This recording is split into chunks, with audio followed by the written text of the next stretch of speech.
Hello and welcome guys, this is Vikrant Naresh from inside school. So आज की जो video है, डिजिटल मार्केटिंग और डिजिटल मार्केटिंग की ग्रोथ के बारे में।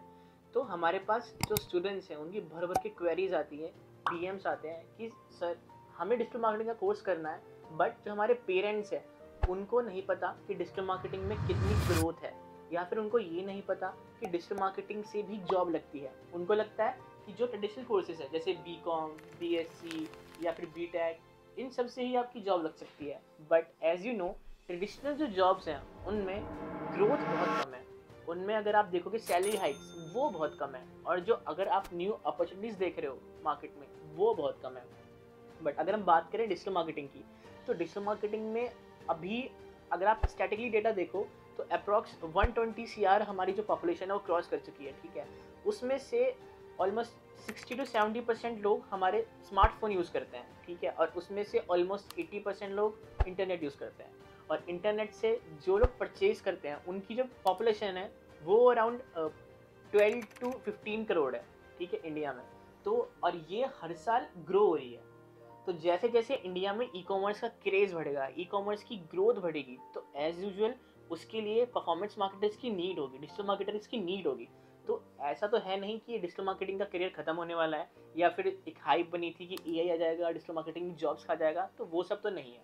तो ये वीडियो उनके लिए है जो जानना चाहते हैं कि डिजिटल मार्केटिंग में कितनी ग्रोथ है, क्या क्या जॉब्स हैं और किस किस इंडस्ट्रीज में आपकी जॉब्स हैं।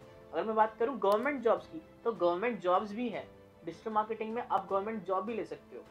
तो आज की वीडियो का मतलब है कि हम डिजिटल मार्केटिंग के बारे में बता रहे हैं। तो स्टार्ट करते हैं डिजिटल मार्केटिंग से। डिजिटल मार्केटिंग होता क्या है? अब दो वर्ड है, डिजिटल और मार्केटिंग। मार्केटिंग के बारे में आपको पता है कि अगर आपका कोई भी प्रोडक्ट है, सर्विस है, उसके बारे में प्रचार कर रहे हो, उसके बारे में आप अवेयरनेस फैला रहे हो, उसकी ऑनलाइन प्रेजेंस बढ़ा रहे हो, तो उसको डिजिटल मार्केटिंग बोलेंगे। डिजिटल मार्केटिंग में क्या क्या चीज़ें आती हैं? डिजिटल मार्केटिंग में एसईओ आता है, डिजिटल मार्केटिंग में एसईओ आता है। मैं इनके साथ साथ फुल फॉर्म बताता हूँ आपको। एसईओ क्या होता है? एसईओ होता है search engine optimisation. Search engine optimisation का मतलब क्या है? मतलब जब भी आप गूगल के ऊपर कुछ भी सर्च करोगे, फॉर एग्जाम्पल हम सर्च करते हैं MBA कॉलेज इन दिल्ली। ठीक है, अगर आप MBA कॉलेज इन दिल्ली डालोगे गूगल के ऊपर, तो आपको शुरू में स्पॉन्सर्ड ऐड दिखेंगे। उसके बाद जो भी फर्स्ट रैंक होगी, आई थिंक शिक्षा.com की फर्स्ट रैंक है उस कीवर्ड पे, तो उस कीवर्ड पे आप देखोगे उसकी फर्स्ट रैंकिंग है। तो फर्स्ट रैंक कैसे आई? फर्स्ट रैंक के लिए उन्होंने उस कीवर्ड को पर्टिकुलरली अपने हेडलाइन में डाला, अपने परमा लिंक में डाला, और अपना जो कंटेंट है उसके अंदर डाला। उसके लिए उन्होंने बैकलिंक्स बनाए। तो ये सब होती है एसईओ। फिर आते हैं हम एसएमओ के ऊपर। एसएमओ क्या होता है? Social media optimisation. ये होता है एसएमओ। इसके अंदर क्या क्या जॉब्स होती है इसके अंदर, और इसका मतलब क्या होता है पहले ये बताते हैं। इसका मतलब होता है जब भी आप सोशल मीडिया देखते हो किसी का और उस पर अच्छे खासे फॉलोअर्स ग्रोथ हो रही है। ठीक है, ऐसा नहीं कि एक कुछ पर्टिकुलर अमाउंट हो गई फॉलोअर्स की, उससे आगे नहीं बढ़ पा रहे हैं, ग्रोथ हो रही है। ठीक है, वो अच्छा कंटेंट प्रोड्यूस कर रहा है वो पेज, उससे एंगेजमेंट रेट बहुत अच्छा है, जो उसकी नीच की ऑडियंस है वो उसको फॉलो कर रही है। तो जो भी आपकी ब्रांड या सर्विस है उसका प्रचार हो रहा है बहुत ही अच्छे तरीके से जितनी भी सोशल मीडिया प्लेटफॉर्म है वहाँ पे, तो उसको सोशल मीडिया ऑप्टिमाइजेशन बोलेंगे। फिर आता है इसके अंदर एक वर्ड, वेबसाइट डिज़ाइनिंग। ठीक है, वेबसाइट डिज़ाइनिंग क्या होता है? वेबसाइट डिज़ाइनिंग और यूआई यूएक्स। तो वेबसाइट डिज़ाइनिंग डिजिटल मार्केटिंग के अंदर आता है, और यूआई यूएक्स जो है वो ग्राफिक डिज़ाइनिंग के अंदर आता है। बट जो हम पढ़ाते हैं वो है ग्राफिक डिज़ाइनिंग। अब कोई भी अगर आप वेबसाइट है, अगर आप उसको बनाना चाहोगे, तो एक वेबसाइट को बनाने में हार्डली 2 आवर्स लगते हैं। अगर आपको चीज़ें पता है, मुझे कहाँ से क्या जो भी रिसोर्स है वो मुझे पिकअप करना है। ठीक है, अगर आपको लगता है वेबसाइट बनाने में कोडिंग की ज़रूरत है, तो आपको गलत लगता है। वेबसाइट बनाने के लिए कोई भी कोडिंग रिक्वायर्ड नहीं है। आज के टाइम में कितने सारे ऐसे प्लेटफॉर्म हैं जो कि नो कोड आपको वेबसाइट बनाना सिखाते हैं या फिर बनाते हैं। जहाँ पे आप, जैसे कि उसमें से एक प्लेटफॉर्म है वर्डप्रेस। तो वर्डप्रेस क्या होता है? वर्डप्रेस के ऊपर आप अपनी वेबसाइट क्रिएट कर सकते हो। बिल्कुल सिंपल सिंपल एकदम ड्रैग एंड ड्रॉप मेथड से आप अपनी वेबसाइट बना सकते हो। फिर हमारे पास एक आती है, अगला जो मॉड्यूल आता है, अगला जो टॉपिक है डिजिटल मार्केटिंग के अंदर, वो है ईमेल मार्केटिंग। अब ईमेल मार्केटिंग क्या होता है? ईमेल मार्केटिंग में होता है जब भी आप अपना मेल बॉक्स खोलोगे, ठीक है, तो वहाँ पे बहुत बार आपको पर्सनलाइज्ड मेल भी आते हैं। Hey Vikrant, this offer for you valid till this. ये बहुत बार मेल की जो हेडलाइंस होती हैं वो ये होती है। तो वो होता कैसे है? बहुत बार ऐसा होता है, आपने किसी प्रोडक्ट पे गए, उसको ऐड टू कार्ट किया, आपने पेमेंट इन्फो डाली और फिर आप वहाँ से चले गए, फिर आपको मेल आता है कि hey Vikrant, you left this product in add to cart, please purchase this. तो ये सब ईमेल मार्केटिंग के अंदर आता है। उसके बाद आती है हमारे पेड एड्स। अब पेड एड्स के अंदर दो चीज़ें हैं, एक है हमारा गूगल एड जिसे हम पीपीसी बोलते हैं। पीपीसी क्या होता है? पे पर क्लिक। इसके लिए हम पहला एग्जांपल लेते हैं जो हमने एसईओ में लिया था। हमने सर्च किया था एमबीए कॉलेज इन दिल्ली, ठीक है। तो उस कीवर्ड पे अगर आप सर्च करोगे तो वहाँ पे आपको एड्स दिखेंगे जो कि आप स्पॉन्सर्ड लिखा होता है, ठीक है। अब वहाँ पर अगर आप क्लिक करोगे उसको तो वहाँ से पैसे कट सकते हैं किसी भी ब्रांड के, ठीक है। अगर आप वहाँ पे क्लिक करोगे तो समझो उस ब्रांड के जिसने ऐड चलाए हुए हैं उसके 150 या फिर 140 रुपये कट जाएंगे। तो वो क्यों कटेंगे? वो इसलिए कटेंगे क्योंकि गूगल चार्ज करता है कीवर्ड के हिसाब से। एक कीवर्ड है, जो भी कीवर्ड हम यूज़ कर रहे हैं उसकी एक सीपीसी है, कॉस्ट पर क्लिक। अब जब भी कोई उसके ऊपर क्लिक करेगा तो वो सीपीसी काउंट करेगा उसको पीपीसी मेथड से ये कैंपेन चलता है। अब आपके दिमाग में सवाल आ रहा होगा कि कोई पैसे क्यों खर्च करेगा सिर्फ एक क्लिक के लिए। बाय द वे वो क्लिक के लिए पैसे नहीं खर्च कर रहा, सिर्फ उसको मेन चीज़ क्या है, उसको इन्फॉर्मेशन चाहिए। अब जो भी जितने भी एजुकेशन इंस्टीट्यूट होते हैं, कोई भी एमबीए कॉलेज है, तो एक एवरेज एमबीए फीस आप कितनी लगती है? आपको कितनी होगी? 4 लाख मान लेते हैं। 4 लाख एक एमबीए फीस है। और मान लेते हैं 1000 लोगों ने उस ऐड के ऊपर क्लिक किया और 150 के हिसाब से 1.5 लाख रुपए उनके कट गए, ठीक है। अगर हम 1000 क्लिक माने तो 1000 क्लिक में से आपको क्या लगता है कितने लोग फॉर्म फिल करेंगे? फॉर्म फिल करेंगे अप्रॉक्स, अगर हम बहुत ही अच्छा नंबर माने 40%, ठीक है। अगर 40% मान लेते हैं, 40% वैसे बहुत ज़्यादा होता है, 40% फिर भी मान लेते हैं, 400 लोगों में मान लेते हैं 400 लोगों ने फॉर्म फिल कर दिया, ठीक है। अब आपको क्या लगता है 400 लोगों में से कितने लोग एडमिशन लेंगे?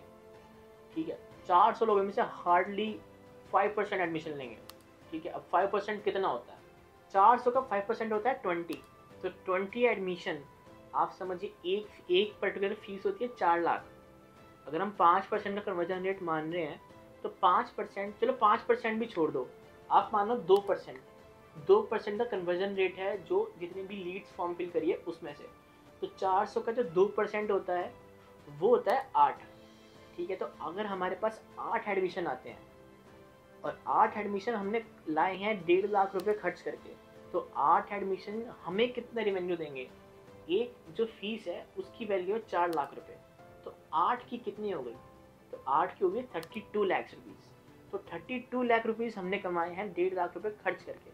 तो समझो कि ये कितना बड़ा गेम है कि कितने सारे कीवर्ड्स के ऊपर लोग बग ऐड लगाते हैं, या फिर और अगर वो ऑर्गेनिकली आ रहा है, हमारे पास आके इन्फॉर्मेशन फिल कर रहा है, तो वो तो एसईओ का पार्ट है ही, इसलिए एसईओ भी कराते हैं। फिर एक आता है हमारे पास मेटा एड्स, फेसबुक एड जिसे हम बोलते हैं। तो वो क्या है? फेसबुक एड से आपने जब भी आप इंस्टाग्राम चला रहे हो, फेसबुक पे कुछ भी वीडियो देख रहे हो, तो आपको ऐड दिखता है। बहुत बार ऐसा होता है कि आप कुछ भी सर्च कर रहे हो गूगल के ऊपर, मान लो आपने सर्च किया कि बेस्ट एमबीए कॉलेज, ठीक है। अब आपने सर्च कर लिया गूगल के ऊपर बेस्ट एमबीए कॉलेज, तो अब आपको एमबीए के एड्स दिखने स्टार्ट हो जाएंगे आपकी जो फेसबुक फीड है या फिर इंस्टाग्राम फीड है उसके ऊपर। अब ऐसा क्यों होता है? ऐसा इसलिए होता है, अब फेसबुक को ये पता चल जाता है कि आपका जो इंटरेस्ट है, आपका जो बिहेवियर है, वो उस इंटरेस्ट की ओर जा रहा है जो भी एक डिजिटल मार्केटर उसमें ऐड कर रहा है। जैसे सपोज अगर आपका बिजनेस है, ठीक है। मेरा जो बिजनेस है, मैं बेचता हूँ पेन, ठीक है। मैं बहुत ही महंगे पेन बेचता हूँ, लग्जूरियस आइटम का बिजनेस है मेरा। मेरे एक एक पेन कॉस्ट करते हैं लाख लाख रुपए के, ठीक है। तो आपको क्या लगता है मैं कैसी टारगेट ऑडियंस को दिखाऊंगा? तो मैं दिखाऊंगा ऐसी ऑडियंस को जो बहुत ही पैसा कमाती होगी और वो डेली इंटरनेशनल ट्रैवल करती होगी या फिर वीकली करती होगी। तो फेसबुक पे एक ऐसी टारगेटिंग है जिसे हम बोलेंगे फ्रीक्वेंट इंटरनेशनल ट्रैवलर्स, ठीक है। तो ऐसी ऐसी टारगेटिंग्स हैं, ऐसे ऐसे बिहेवियर्स हैं फेसबुक के ऊपर, जिससे आप उन्हें टारगेटिंग लगा के आप एक अपनी टारगेटिंग ऑडियंस को अपना ऐड दिखाकर उससे आप ग्रोथ ले सकते हो, अपनी सर्विस सेल कर सकते हो, अपने जो भी आपके प्रोडक्ट है वो सेल कर सकते हो। तो ये आता है इसके अंदर। तो ये सब कंबाइंड होके एक रूप आता है डिजिटल मार्केटर का, कि डिजिटल मार्केटर को सारी चीज़ें आती हैं। बट अगर हम बात करें इसके अंदर जॉब्स की, कि जो जॉब्स हैं वो किस किस फील्ड के अंदर है, किस किस इंडस्ट्री में जॉब्स रिक्वायर्ड हैं, या फिर जो इसकी स्किल है वो रिक्वायर्ड है। अगर आप देखोगे कोई भी D2C ब्रांड, ठीक है, आपको पता है कितने सारे ब्रांड ग्रो हो रहे हैं, मामाअर्थ, स्निच, आहूजा सन्स, कितने सारे ब्रांड हैं। तो जो D2C ब्रांड ग्रो हो रहे हैं उन सबको डिजिटल मार्केटर्स की नीड है, चाहे वो SEO, चाहे वो पेड मीडिया हो, चाहे वो SMO हो, चाहे वो ईमेल मार्केटिंग हो, चाहे वो वेबसाइट डिज़ाइनिंग हो। तो इन सब को डिजिटल मार्केटर्स की नीड है। एक जॉब प्रोफाइल ये हो गई, और मतलब एक इंडस्ट्री हो गई, एक इंडस्ट्री हो गई। मान लो मेरे रियल एस्टेट है, मेरा काम जो है वो मेरी प्रॉपर्टी डीलिंग का काम है। मैं फ्लैट बहुत अच्छे दिखाता हूँ लोगों को। मेरे पास फ्लैट है, मेरी खुद की बिल्डिंग्स हैं। तो how I can gain clients, how I can get clients. तो हो सकता है कि मैं जो अपने ऐड है वो मैं ऐसी ऑडियंस को दिखा रहा हूँ जो बहुत अमीर है, जो प्रॉपर्टी में इन्वेस्ट करती है, मैं उनको अपने ऐड दिखा सकता हूँ। तो उनको एक ये हो गई। मतलब अगर आप देखोगे जितनी भी इंडस्ट्री अभी आपको दिखती है, सब में हर जगह आपको डिजिटल मार्केटिंग की नीड है। कोई ट्रेडिशनल बिजनेस हो, कोई मॉडर्न बिजनेस हो, कहीं भी आप जाओगे तो आपको डिजिटल मार्केटिंग की नीड पड़ने वाली है। या तो आप किसी को हायर करोगे, या फिर आप एक एजेंसी को पकड़ोगे जो आपकी डिजिटल मार्केटिंग सर्विस को प्रोवाइड करवाएगी। अब वहाँ पे भी डिजिटल मार्केटिंग बहुत सारी ऐसी एजेंसीज हैं जहाँ पे बहुत सारी वैकेंसीज होती हैं।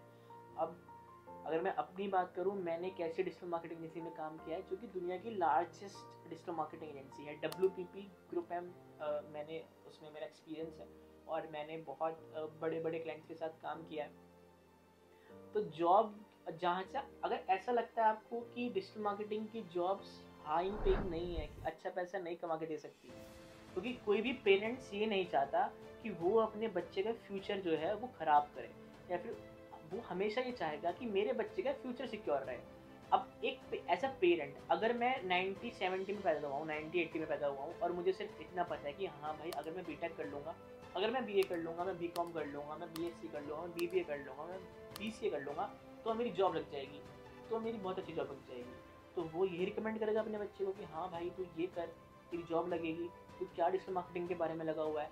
क्योंकि डिजिटल मार्केटिंग, अगर हम किसी Tier 2 सिटी में जाते हैं उसको बोलते हैं डिजिटल मार्केटिंग, कि मैं डिजिटल मार्केटिंग करता हूँ या फिर मैं डिजिटल मार्केटिंग सीख रहा हूँ, तो उसको ये लगता है कि ये तो MLM बता रहा है, ये तो MLM है। वो MLM नहीं है, वो digital marketing, MLM affiliate marketing होता है। एफिलिएट मार्केटिंग बहुत ही अलग है डिजिटल मार्केटिंग से। हाँ, मार्केटिंग में एफिलिएट मार्केटिंग और डिजिटल मार्केटिंग बहुत बार कोरिलेट कर जाते हैं। बहुत बार ऐसी जगह होती है कि हाँ डिजिटल मार्केटिंग की नीड पड़ती है एफिलिएट मार्केटिंग को, बट एफिलिएट मार्केटिंग और डिजिटल मार्केटिंग काफ़ी अलग है, इनकी जॉब प्रोफाइल्स काफ़ी अलग है। तो अगर आपको कुछ भी डाउट आता है कि हाँ मुझे ये और जानना है, मुझे ये और पूछना है, तो आप वीडियो के नीचे कमेंट बॉक्स है उसमें आप अपना क्वेश्चन डालिए, या फिर नीचे हमारा जो एक नंबर आपको दिख रहा होगा वो हमारा व्हाट्सएप नंबर भी है, आप वहाँ पे भी क्वेरी डाल सकते हैं, या फिर आप डायरेक्ट कॉल भी कर सकते हैं। तो हमारे जो काउंसलर्स हैं या फिर मैं खुद आपकी क्वेरी सॉल्व कर सकता हूँ। तो इस वीडियो में हमारे जो टॉपिक था ये यहीं तक था। नेक्स्ट वीडियो में हम ट्राई करेंगे और ज़्यादा बताने के बारे में, कि और ज़्यादा और भी चीज़ें क्या है डिजिटल मार्केटिंग के बारे में, क्योंकि डिजिटल मार्केटिंग बहुत ही वास्ट टॉपिक है। और डिजिटल मार्केटिंग में अभी एक और नया वर्ड ऐड हुआ है, परफॉर्मेंस मार्केटिंग, जो हाल ही लास्ट के 3 साल से बूम पे है, परफॉर्मेंस मार्केटिंग। तो नेक्स्ट वीडियो हमारी जो होगी वो होगी डिजिटल मार्केटिंग और परफॉर्मेंस मार्केटिंग के डिफ्रेंशिएशन के बारे में। Thank you.